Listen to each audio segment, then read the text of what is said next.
Story 1. Starting a new job always brings a mix of excitement and nerves. When I landed a summer gig at a carnival in downtown Los Angeles, I was just looking to make some extra money before my senior year of college started in the fall. The carnival had the usual attractions, rides, games, and food stands, but its main highlight was the funhouse.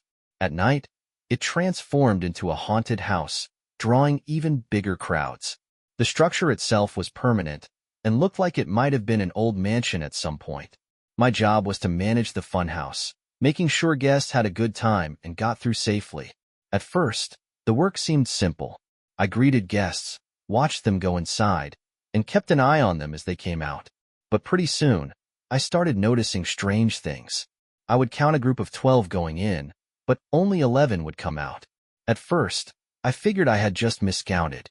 It was easy to lose track with all the noise, laughter, and screams. Still, as the days went on, the numbers kept not adding up. 7 people would go in, and 6 would come out. 10 in, 9 out. I tried to shake it off, but it gnawed at me. One busy afternoon, I noticed a blonde girl in the crowd. She was gorgeous and seemed a little out of place in the kid-friendly atmosphere. She looked close to my age, maybe a few years older. I did a double take and tried not to stare, but when she smiled and handed me her ticket, I felt my pulse quicken. After she disappeared into the funhouse, I kept an eye on the exit, hoping to see her again and maybe even work up the nerve to talk to her.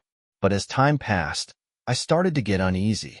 Groups that had gone in after her were already coming out, yet there was no sign of her.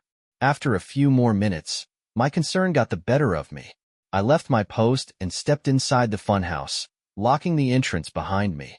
Moving through the dimly lit corridors, I felt a mix of nervousness and curiosity. I reached a section I had noticed during my initial walkthrough, a faint seam in the wall. My gut told me to investigate, so I pushed against it. To my surprise, there was a soft click, and the wall swung open, revealing a hidden hallway. My heart pounded as I stepped inside, using my phone's flashlight to guide me. At the end of the hallway, I found another door. When I opened it, it led straight outside to the carnival grounds. I breathed a sigh of relief, figuring the guests I had miscounted must have stumbled upon this exit and assumed it was the right way out. Still, I could not shake the thought of the blonde girl. Instead of heading back to my post, I decided to explore the funhouse a little more. That is when I found another hidden seam in the wall. It opened just like the first one, but this time it revealed something far more disturbing. A ladder led downward, and an awful smell wafted up from below. I hesitated, but thoughts of the girl pushed me forward. Against my better judgment, I climbed down. The smell grew worse as I descended into the darkness. At the bottom, my flashlight revealed something completely unexpected, a long, damp tunnel stretching into the shadows. My brain screamed at me to turn back, but curiosity kept me moving. As I walked, my light landed on something small and glittery. It was a purse. I picked it up and immediately recognized it. It belonged to the blonde girl. Panic set in. Was she down here? Hurt? Lost? Or worse, not alone? Ignoring every instinct to flee, I called out her name. My voice echoed through the tunnel, but there was no response. Just as I was about to call again, I heard footsteps, fast and getting closer. Fear surged through me, and I bolted back toward the ladder. I made it halfway up before slipping and falling back down. The footsteps were nearly on top of me when a voice cried out. It was her. She stumbled into view, clutching her side and gasping for help. I told her to climb up, but she insisted we go deeper into the tunnel. I refused and practically pushed her up the ladder. Once we were out, I slammed the hidden door shut and demanded answers. She was rattled and said she could not remember how she got down there. She mumbled something about hearing voices and strange noises in the dark. Her vacant stare unsettled me. When I pressed her about why she wanted me to stay down there, she did not respond. At that point, I was done. I called the police, but before they arrived, she took off and disappeared. I never saw her again. The authorities investigated and discovered the funhouse had once been a safe house during Prohibition. It was filled with secret tunnels, including the one I had found, which connected to the old underground bootlegging network. The carnival owner claimed he knew nothing about it, but I was not convinced. I quit the job and never looked back. To this day, I still have questions that keep me up at night. Did the owner know about those tunnels? Was that girl almost kidnapped? Did someone drag her down there? Or was she part of something sinister? No matter how many theories I come up with, they all terrify me just the same. Story 2. Ever since I was a kid, I had a fascination with carnivals. The bright lights, the wild games, and the thrill of the unexpected always drew me in. I know some people think they are a bit odd or childish, but not me. Growing up in a quiet town in Indiana, there was not much to keep us entertained. So whenever a carnival came to town, I would spend every moment I could soaking it all in.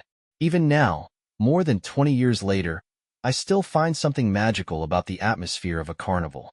Despite what I am about to share, I do not think my love for them will ever fade. I must have been around 10 or 11 when this particular incident happened. I was kind of a bookish kid, and in the days leading up to the spring carnival, I spent my time in the library, reading about whatever caught my interest. That week, I found myself digging through the dusty shelves in the history section. The books there were so untouched that they had layers of dust covering them. I was flipping through an old book about our town's history when a small, faded slip of paper fell out from between the pages. Curious, I bent down to pick it up. To my surprise, it was a ticket for the local spring carnival, but it was dated more than 15 years earlier. The odds of stumbling upon something like that had to be incredibly low, and I was thrilled. I thought it would make a great addition to my little collection of odd keepsakes. What made it even cooler was that the date on the ticket matched the day the carnival was set to arrive in town, just 2 days away. Sure enough, the carnival rolled in the next morning. I thought it would be funny to bring the old ticket with me and see how the person at the booth reacted when I handed it over. I was not planning to actually use it. I just wanted to get it punched and maybe keep it as a conversation starter. The next evening, I headed to the carnival, the ticket safely tucked into my pocket. When I got there, the place was just as lively as ever. The air smelled like cotton candy and popcorn, and kids ran past, laughing and shouting. I walked up to the ticket booth, pulled out the old slip, and handed it to the man working there. The moment he saw it, his expression changed completely. He went pale, his eyes widening before he quickly forced a nervous smile. Enjoy your evening, he stammered, handing the ticket back without punching it. I was so thrown off by his reaction that I forgot to even ask him to punch it. I shrugged it off, figuring maybe he was just new and unfamiliar with the old design. I wandered through the carnival, played some games, and treated myself to a funnel cake. Everything seemed fine, but I could not shake the feeling that something was off. I kept catching employees glancing at me with uneasy expressions. After a while, I had enough and decided to ask one of the older workers about it. I found a kind-looking older man running the ring toss booth. I showed him the ticket, and his reaction was even more unsettling than the first guy. He looked around nervously before leaning closer. "Where did you get this?" he asked, his voice barely above a whisper. I explained how I had found it in a book, but as I spoke, I started to feel more and more uneasy. Maybe I should have just left the ticket at home. "You found something you were not meant to find," he said. His voice had dropped even lower. "That ticket's tied to a story people around here do not talk about much." He told me that about 15 years ago, a young carnival worker named Ryan disappeared without a trace. He was in charge of one of the rides, but one night, he simply vanished. All they ever found was his wallet, and inside it, a ticket that looked almost exactly like the one I was holding. After that, strange things started happening whenever the carnival came to town, the old man said. Accidents, things going missing, people seeing shadows where there should not be any. Some say it is Ryan trying to come back. Others think it is something worse. I felt a chill run down my spine. It sounded like a ghost story, but the old man seemed so serious that I could not just laugh it off. "You should get rid of it," he said. "Leave it here with me." I hesitated. I did not want to give up the ticket, especially not because of some spooky tale. When I refused, his demeanor shifted. His voice grew sharper, almost desperate. He lunged forward, trying to grab the ticket from my hand. Startled, I jerked back and quickly walked away, weaving through the crowd. I could hear him calling after me, but I did not look back. My heart was pounding as I tried to make sense of what had just happened. The rest of the carnival felt tainted, and I left earlier than planned, clutching the ticket like it might disappear. Over the next few days, everything seemed to go wrong. I missed the bus, scraped my knee badly in a bike crash, and my best friend accused me of stealing his favorite baseball card, something I would never do. Things spiraled further when my mom lost her job. My brother broke his leg skateboarding, and our dog passed away. It felt like I was cursed. Desperate to stop the bad luck, I pulled out the ticket one rainy afternoon. I stared at it, trying to convince myself it was just paper. But fear and anger took over. I grabbed my raincoat and boots and marched out to the creek behind our house. Standing at the water's edge, I ripped the ticket into pieces and let the current carry them away. Almost immediately, things started getting better. My friend found his baseball card and apologized. My mom got a better job within days. Even my brother's recovery was quicker than expected. Whether it was all coincidence or the ticket really was cursed, I will never know. But I learned to be careful about what I pick up and bring home. I do not think I believe in ghosts, even after everything that happened. My parents still tell me it was all in my head, just an overactive imagination. But some things just do not have explanations, and that ticket is one of them. Story 3. I've never liked carnivals. They're loud, crowded, and full of screaming kids. The food is greasy, the games are rigged, and the smell of cheap popcorn mixed with sweat and asphalt makes my stomach turn. Honestly, my hatred for carnivals might be a little unfair, but it's mostly based on what I'm about to tell you. A few years ago, I got dragged to one by my younger sister, and let's just say it didn't end well. My sister was excited to go, so I swallowed my irritation and tagged along. After a couple of hours, she got bored and wanted to leave. I called our mom to pick her up, but I decided to stick around. I was in the middle of an argument with my dad at the time, and I didn't feel like going home until he was asleep. I told my mom I'd walk home later. The carnival felt off that night. It was quieter than usual, and the people there seemed more annoyed than entertained. Still, I figured I might as well make the most of it since I had already paid for a ticket.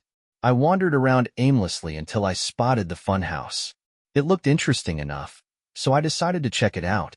I expected the funhouse to be crowded, but when I stepped inside, it was completely empty. The silence was unnerving. Without the usual laughter and chatter, the place felt eerie. I tried to shake it off and walked further in, laughing at the distorted mirrors as I went. But then I saw something that made my stomach drop. In one of the mirrors, I caught a glimpse of a bald man with sunken eyes peering at me. It was just a flash, but it was enough to make my heart race. I spun around, but no one was there. The maze of mirrors made it impossible to tell where he might have been standing. I brushed it off as a trick of the light and kept walking. A minute later, I saw him again. This time, he was grinning, a wide, unsettling smile. I yelled at him to get lost, but there was no response. My pulse quickened, and I started moving faster, but the mirrors made it hard to tell which way to go. I was sweating now, glancing over my shoulder every few steps. I turned a corner, hit another dead end, and then it happened. A hand shot out from behind one of the mirrors and grabbed my wrist. I screamed and struggled, yelling at the guy to let go. He held on tight, but I managed to punch his arm and break free. I stumbled back and finally got a good look at him. He was wearing all gray, with a gut that hung over his waistband. His face was pale and hollow, like he hadn't slept in weeks. Before he could grab me again, I bolted. My adrenaline must have kicked in because I managed to find the exit without getting lost. I burst out of the funhouse, gasping for air. That's when I realized my wallet was gone. I must have dropped it when I fell. There was no way I was going back inside. So I ran to the nearest staff member and told her what happened. She looked confused and told me the funhouse was closed to the public that night. My stomach dropped. They called the police, but when they searched the place, they didn't find anyone, not even my wallet. I tried to convince them the guy was probably a former employee with a key, but they shrugged it off and told me to go home. Reluctantly, I did. I figured that was the end of it, but I was wrong. A week later, my girlfriend called me in a panic. She said someone had been texting her, pretending to be me, and convinced her to drive out to a remote area to help change a flat tire. Luckily, she brought her dad along despite the me in the texts telling her to come alone. When they got there, the car in the lot wasn't mine. Her dad got out to investigate, and 6 men stepped out of the car. He didn't wait around to see what they wanted. He jumped back into the car and sped off before they could catch up. We put the pieces together pretty quickly. My girlfriend's number had been written on a slip of paper in my wallet. That's how they found her. After that, we changed our numbers and passwords. It's been months, and nothing else has happened, but I still can't shake the feeling that it's not over. I don't know what to make of it all. Part of me wants to pretend it never happened, but the other part of me keeps looking over my shoulder. One thing's for sure. I'm never going near a carnival again.